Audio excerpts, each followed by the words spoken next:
សូមគោរពនិងជម្រាបសួរប្រិយមិត្តជាទីរាប់អានខ្ញុំបាទមានព័ត៌មានចែកជូនសម្រាប់ដែលមានចំណងជើងថា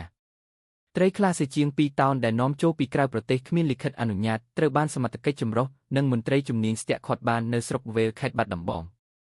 ត្រីខ្លះសេដែលនាំចូលពីក្រៅប្រទេសដោយគ្មានលិខិតអនុញ្ញាតប្រមាណជាង2តោនត្រូវបានកម្លាំងសមត្ថកិច្ចនគរបាលនៃស្នងការដ្ឋាននគរបាលខេត្តបាត់ដំបងនិងមន្ត្រីជំនាញខណ្ឌរដ្ឋបាលចូលផលខេត្តបាត់ដំបងធ្វើការស្ទាក់ឃាត់បាននៅស្រុកវេលខេត្តបាត់ដំបងដើម្បីបន្តនីតិវិធីទៅតាមច្បាប់នេះបើយោងតាមការចុះផ្សាយតាម Page Facebook ផ្លូវការរបស់ស្នងការដ្ឋាននគរបាលខេត្តបាត់ដំបងដែលក្រុមការងារប្រចាំខេត្តបាត់ដំបងទទួលបាននាល្ងាចថ្ងៃទី05 ខែឧសភាឆ្នាំ2025នេះ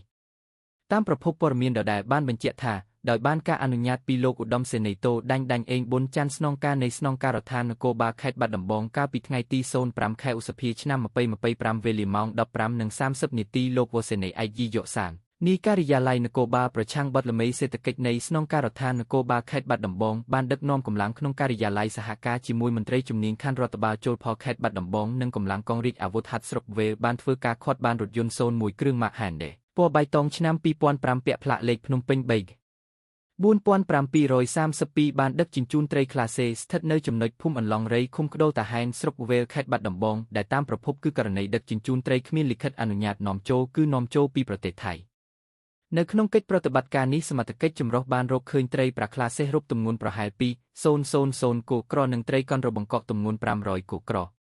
ចំពោះត្រីក្លាសេនិងមធ្យោបាយរថយន្តសម្រាប់ដឹកជញ្ជូនព្រមទាំងអ្នកពេកគប់រថយន្តមន្ត្រីជំនាញខណ្ឌរដ្ឋបាលចូលផលខេត្តបាត់ដំបងជាអ្នកអនុវត្តនីតិវិធីបន្តបើស្រឡាញ់ចូលចិត្តកុំភ្លេចជួយចុច Like Share និង Subscribe ដើម្បីបានវីដេអូថ្មីទៀតអរគុណចំពោះការចូលទស្សនាវីដេអូនេះ